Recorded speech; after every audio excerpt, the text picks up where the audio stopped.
जाने। और ऐसे में सवाल यह उठ रहा है कि क्या बीजेपी 2019 वाला करिश्मा एक बार फिर दोहरा पाएगी या फिर कांग्रेस के साथ गठबंधन करके चुनाव लड़ रही आम आदमी पार्टी कोई बड़ा उलटफेर कर देगी।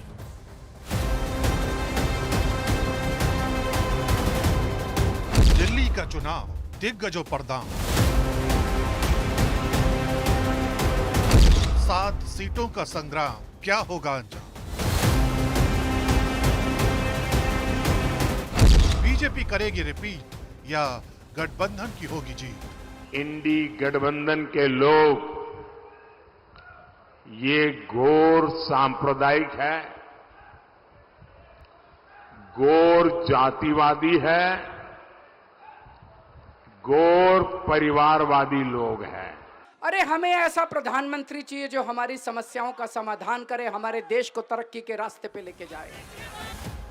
लोकसभा चुनावों की लड़ाई दिल्ली की गद्दी को लेकर ही होती है, यानी वो धुरी जहां से देश की सियासत को चलाया जाता है, जहां से निकले आदेश देश की दशा और दिशा तय करते हैं। इसलिए 2024 के सियासी समर में हर किसी की नजर दिल्ली की 7 लोकसभा सीटों को लेकर है, जहां कल वोट डाले जाने हैं। ये पहली बार है जब कांग्रेस और आम आदमी पार्टी यहां मिलकर चुनाव लड़ रहे हैं, जिसमें कांग्रेस के हिस्से 3 सीटें आई हैं, जबकि आम आदमी पार्टी के हिस्से 4।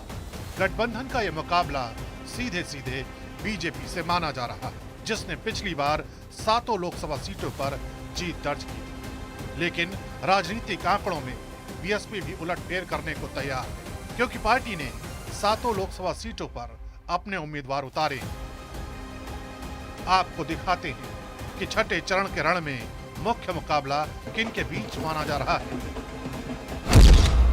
उत्तर पूर्व दिल्ली से बीजेपी के मनोज तिवारी के सामने कांग्रेस के कन्हैया कुमार चुनाव लड़ रहे हैं।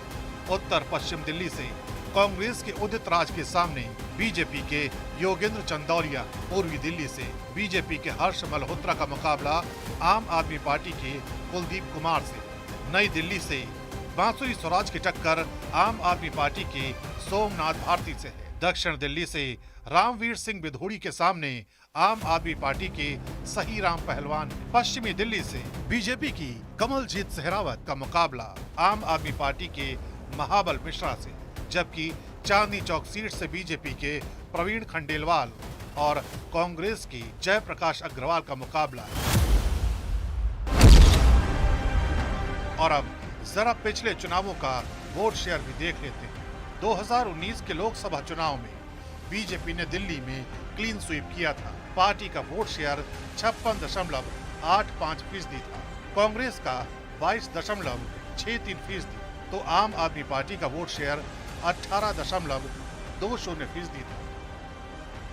2014 के चुनाव में भी मोदी लहर ने दिल्ली की सारी लोकसभा सीटें बीजेपी की झोली में डाली। तब बीजेपी का वोट शेयर 46.63% था, कांग्रेस का 15.22% और आम आदमी पार्टी का 33.08%। लेकिन इस बार दिल्ली की सियासी फिजाएं बदली हुई, क्योंकि दिल्ली में बीजेपी का लगातार तीसरी बार विजय रथ रोकने के लिए कांग्रेस और आम आदमी पार्टी मिलकर चुनाव लड़ रहे हैं। इसलिए बीजेपी के लिए पहले की तरह रास्ता आसान नहीं है। लेकिन सीएम हाउस पिटाई कांड के बाद से अरविंद केजरीवाल और पूरे गठबंधन की किरकिरी हो रही है। यही वजह है कि दिल्ली का चुनाव बेहद रोचक पड़ाव पर दिखाई दे रहा है।